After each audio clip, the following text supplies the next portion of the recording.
क्या तो बोल रही हो? विस्पंद, विस्पंद मीन्स क्या होता है? पता चल गया है। बनेगा कि बनाना पड़ेगा? हो बनेगा। हाँ बॉयज,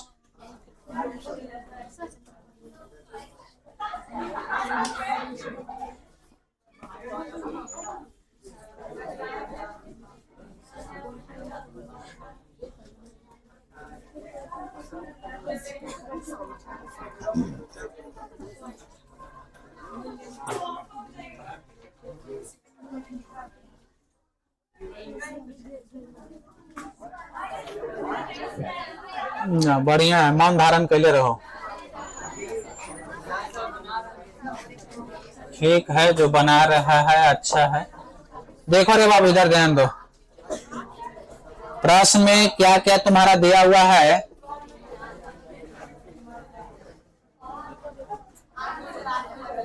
प्रश्न में तुम्हारा दिया हुआ है,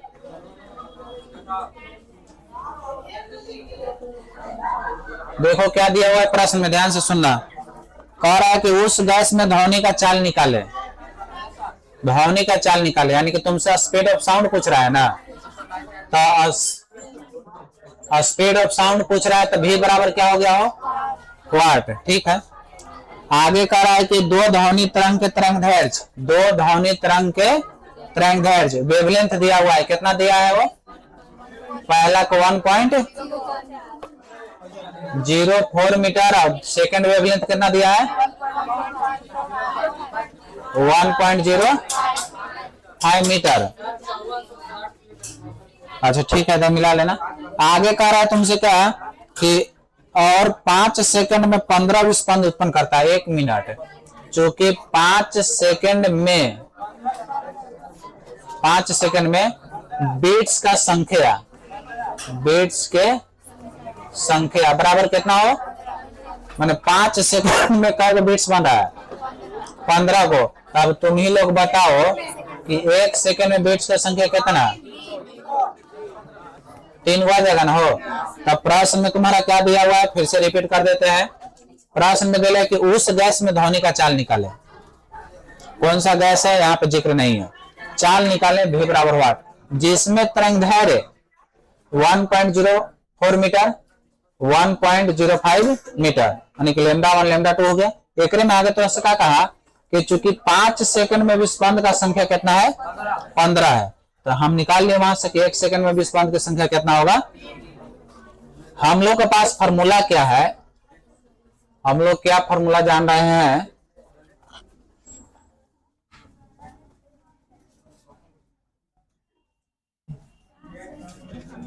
तो क्या फॉर्मूला हम लोग को मालूम है? वो number of beats, number of beats in 1 second बराबर में कुछ F1 माइनस, यही ना formula, number of beats in 1 second. 1 second में बीट्स की संख्या बराबर F1 माइनस, एक काम हम लोग यहाँ पर और करना है कि F1 माइनस F2 है ना, इसको हम ले जाते हैं वेवलेंथ के रूप में। तब वेवलेंथ के रूप में जब तू ले जाएगा तो बताओ v बराबर क्या जानता है तू? n lambda. अगर n बराबर तू निकालेगा तो v बटा लेमडा ही आ जाएगा ना। तो ये काम कर लो, 1 सेकंड में बीट्स की संख्या तो हम लोग निकाल चुके हैं, कितना लेता हो? हाँ 3। अब F1 की जगह पर वहां से लिखो v बटा कुछ λ1। F1 की जगह पर आवृत्ति है, n भी तुम्हारा आवृत्ति है, माइनस F2 की जगह पर v बटा λ2। अब यहां से v को क्या कर लेगा? इधर देख लो, 3 इंटू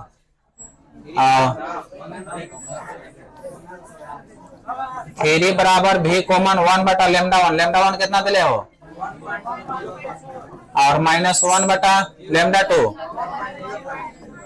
अब एक हल करके v निकालना हम लोग को है, तो 100 ऊपर चल गया ना, 100 बटा कितना और नीचे कितना? 100 बटा 100।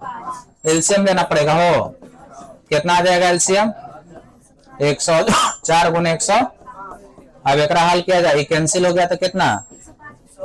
00 हो जाएगा, माइनस ये कैंसिल हो गया तो चलो ऊपर में घटाएगा तो कितना आएगा, ऊपर में घटाने पर कितना जाएगा, अब ये कर लो कहाँ पहुंचल है, केवल 100 आएगा ना रे।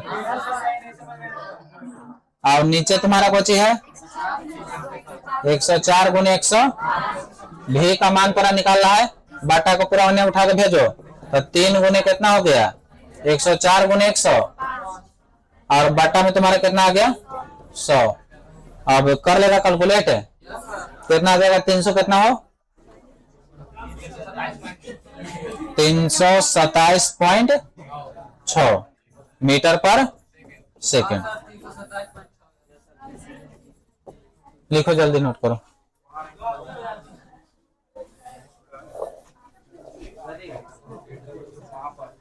कहाँ पे हो, हाँ तो बाबू भीम पर जोड़ हम बताए हो। अभी सब देखो भीम पर जोड़ घटाओ ना पूछो, 1/4 अब 1/12, अब एक बनावे ला कह देंगे तो 1/4 1/12, तो यहाँ पे का ई बन जाएगा। तो आइए इसमें सब जोड़ घटाओ गुना भाग क्लियर रखो।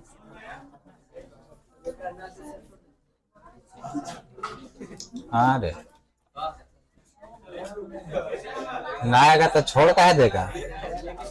तो कई बार तुम लोग को सलाह हम देवे किए हैं कि अरे जहाँ पे रहता होगा अगल बगल छोटा छोटा बच्चा का ट्यूशन पढ़ाई होता होगा, 2-2.5 महीना वो के साथ जाकर पढ़ लो, तो कहेगा कि बेइज्जती हो गएगा कि आइए सिम पढ़ रहे हैं आप लड़कन के साथ पढ़े जाए। तो हम बेइज्जती का हमको सीखना है यहाँ पे कि हाँ ठीक करता है, हाँ। क्या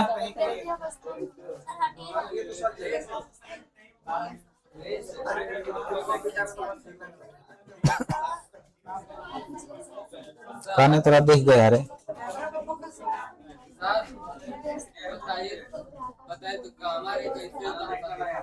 कोचे गामा रे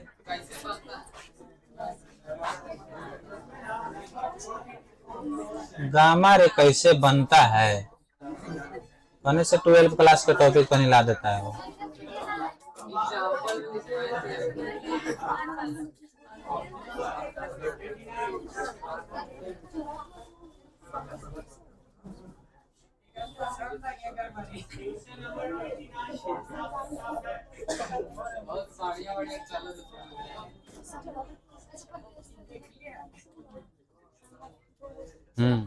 कोई चार्ज उस पे नहीं होता है,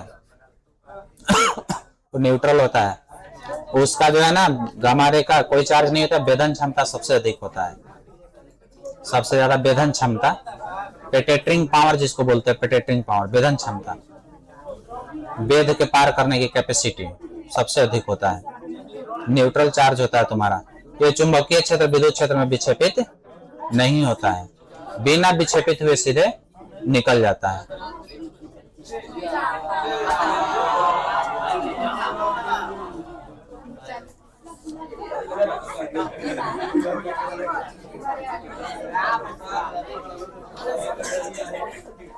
लिख लिया रे बाबू, ना लिखा था, अच्छा कैलकुलेशन है, कैलकुलेशन तो कर लेगा ना। सेकंड क्वेश्चन लिखो तो जल्दी लिखो। एक अज्ञात आवृत्ति, एक अज्ञात आवृत्ति, एक अज्ञात आवृत्ति वाले, एक अज्ञात आवृत्ति वाले एक स्वरित्र द्विभुज को,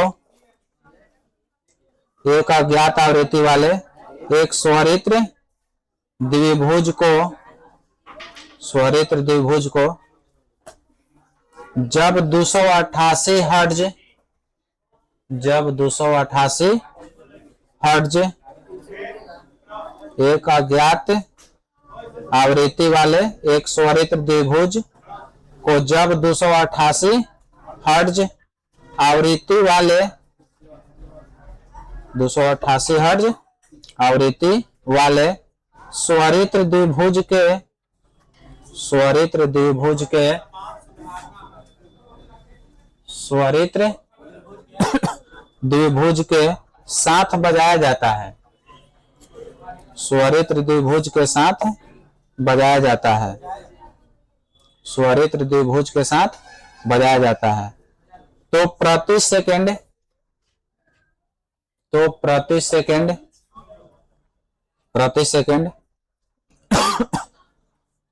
4 विस्पंद सुनाई देती है, 4 विस्पंद सुनाई देते हैं, 4 विस्पंद सुनाई देती है, 4 विस्पंद सुनाई देती है। और जब उस पर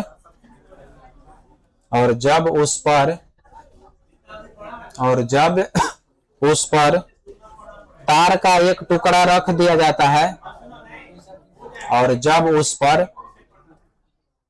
तार का एक टुकड़ा रख दिया जाता है,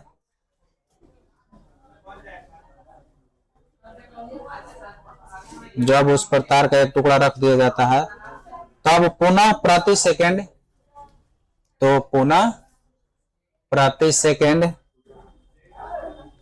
4 विस्पंद सुनाई पड़ते हैं, तो पुनः प्रति सेकेंड 4 विस्पंद सुनाई पड़ते हैं। अज्ञात आवृत्ति क्या थी?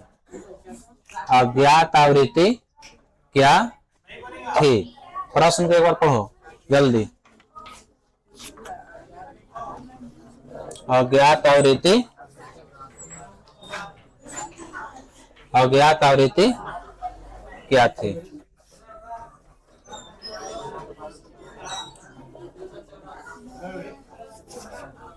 कैसे? अच्छा, वक्त आज आ गया ना, आ गया, और भी बचल है, उसका भी वक्त ला देंगे। देखो इसमें क्या है ना, थोड़ा प्रश्न को ध्यान से सुनो। पहले बात कि ये न्यूमेरिकल टाइप का नहीं है, ये प्रश्न समझने वाला है, सोचने वाला है, तब जवाब देने वाला है। न्यूमेरिकल ना जो अभी पीछे बताए तो ऐसे कैलकुलेशन करके आंसर बता देते हैं, वैसा है प्रश्न नहीं है। हम लोग बिट्स में क्या जानते हैं? हम लोग बिट्स में जानते हैं F1 माइनस F2, यही तुम्हारा क्या होता है? बिट्स फ्रीक्वेंसी होता है। बिट्स फ्रीक्वेंसी माने फ्रीक्वेंसी का अंतर। जैसे मान लेते हैं हम की तरह कह दें कि बिट्स से विस्पंद का संख्या तुम्हारा कितना है? 10। अगर बोल दे कि विस्पंद की संख्या कितना है? 10, तो अब तोरा यहाँ पर सोचना है कि विस्पंद का संख्या जो 10 हम कह दिए तोरा, तो ये 10 कैसे आयल होगा? विस्पंद का संख्या 10 कह दे तो कैसे आयल होगा? बताना तुम्हारे लिए थोड़ा सा मुश्किल है, लेकिन यही बात अगर तोरा समझा है ना कि F1 देले है 20 हर्ट्ज और F2 देले है तोरा 30 हर्ट्ज, और अब तोरा से पूछे कि बता तो विस्पंद की संख्या कितना होगा? देखो तो बताना कितना आसान हो गया, 10, क्योंकि विस्पंद की संख्या बराबर F1 माइनस F2, फ्रीक्वेंसी के अंतर से विस्पंद आता है। तो हम तुमको कहें कि एगो F1 देले है 20 और F2 देले है 30, और तोरा से कहें कि विस्पंद की संख्या बताओ, तो आंसर क्या जवाब दिया? 10। लेकिन यही अगर उल्टा सवाल हम तोरा से पूछ दिए, उल्टा सवाल पूछ दे कि नहीं विस्पंद की संख्या दिले को 10, अब ये बताने में तुम लोग को मुश्किल हो रहा था। यहाँ पे क्या तुम्हारा प्रश्न में है? प्रश्न में तुम्हारा दिया हुआ है, क्वेश्चन दो, कह रहा है कि एक अज्ञात आवृत्ति वाले स्वरित्र द्विभुज को, एक अज्ञात आवृत्ति वाला स्वरित्र द्विभुज, इस तरह से तुम्हारा अज्ञात आवृत्ति का स्वरित्र द्विभुज है। अज्ञात आवृत्ति जिसका आवृत्ति हमें मालूम नहीं है, कह रहा है ना कि जब 288 हर्ट्ज वाला फ्रीक्वेंसी स्वरित्र द्विभुज के साथ बजाया जाता है। लो एक कह रहा है कि एक और द्विभुज है, ट्यूनिंग फ्रॉक एक और है, ट्यूनिंग फ्रॉक बोलते हैं स्वरित्र द्विभुज को। एक और है जेकर फ्रीक्वेंसी दिले है 288। अब कह रहा है तुमसे क्या, यदि प्रति सेकंड 4 विस्पंद सुनाई देता है, जब बजाया जाता है तो 1 सेकंड में हमको क्या विस्पंद सुनाई देता है? 4 विस्पंद सुनाई देता है। अब कह रहा है और जब उस पर तार का एक टुकड़ा रख दिया जाता है, लो एक पर कह रहा है कि कोई तार का टुकड़ा क्या कर दिया जाए? रख दिया जाता है, तो पुनः प्रति सेकंड 4 विस्पंद सुनाई देगा। तो अज्ञात आवृत्ति ज्ञात करें। तुम अच्छा देखो कि 288 हर्ट्ज दिले है, विस्पंद की संख्या कितना दिले है? 4 दिले है, और तुमसे पूछ रहा है कि ओकर फ्रीक्वेंसी बताइए क्या होगा। तो तुम ये देखो कि 4 विस्पंद आया तो कैसे आयल होगा? फ्रीक्वेंसी के अंतर सेल होगा, दोनों के जब अंतर किए होंगे डिफरेंस लाएंगे तब ना 4 आया होगा। अब एक में सोच के देखो कि एक तो 288 दिले है, अब इसके बारे में तो यहाँ पे तुम्हारा 2 प्रोबेबिलिटी बनता है, या तो तुम यहाँ पे बोल सकता है 4 जोड़ दो तो कितना आ जाएगा, वो 200 कितना आएगा, कितना आ जाएगा 200। अब अगर तुम इससे 4 कम होता है तो ये जब रहेगा ना तो ये आंसर कितना आएगा, अंतर निकालेगा तो 4 आएगा, और जब ए और ए रहेगा फिर भी अंतर निकालेगा तो क्या आएगा, 4 आएगा। वैल्यू तुम्हारा मोड में चलता है हमेशा, माइनस पे लेके मत जाओ, मोड में वैल्यू हमेशा आता है। तो अब बात आता है कि बस दूसरा कुछ नहीं हो सकता है, या तो 292 हो सकता है आंसर, अरे मैया 292 में से 288 घटाएंगे तो कितना आएगा, 4 आ गया कि नहीं। और 284 या 288 रहेगा, यहाँ पर लाके हल करेंगे तो फिर भी आंसर कितना आएगा, 4 आएगा। तो तुम्हारे पास 2 गुना प्रोबेबिलिटी बन रहा है। तो ऐसा जहां भी क्वेश्चन आ जाएगा, तो जहां भी क्वेश्चन आएगा ना तो समझो कि तुम्हारा अपने से सोचना है 2 आंसर। एक अचानक हम बात बोलते हैं, एक का फ्रीक्वेंसी, छोटा सा बात इधर देख लो, कितना दिले है 15 हर्ट्ज है, एक का फ्रीक्वेंसी, बीट्स का बन रहा है 3 गो, हम तरह से पूछ रहे हैं कि F2 बताओ क्या होगा, व्हाट, तो क्या को संभावना बनेगा, हाँ 12 भी हो सकता है, नहीं तो फिर 18 भी हो सकता है, क्योंकि 18 15 रहेगा तो ये 3 आएगा, 15 12 रहेगा तो। देखिए अब तो हम लोग दोनों पहचान ये आ गया, अब ये दोनों पहचानना है कि कौन सा होगा। तो थोड़ा बहुत सोचो, सेकेंड वाला पता कर दिया गया ना, तार को रख दिया गया, तार को रखने से क्या होगा ना कि इसका जो वाइब्रेशन है ना वह वाइब्रेशन कमेगा नहीं, तार रखने से वाइब्रेशन उसका क्या हो जाएगा, बढ़ जाएगा।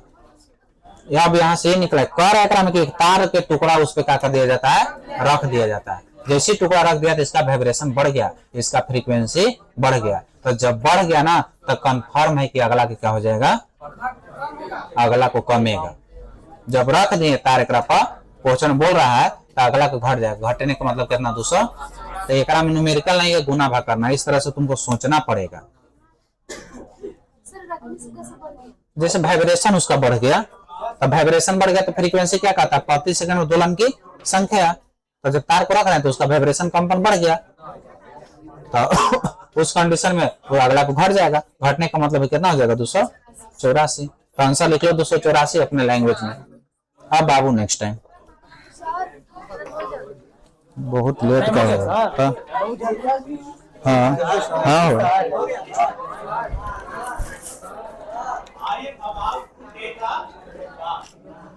आराम से दे दीजिए अतिया। क्या कर रहा है, यह रिकॉर्ड करता है आवाज, बंद कर देंगे, यहाँ से बंद कर रहा है।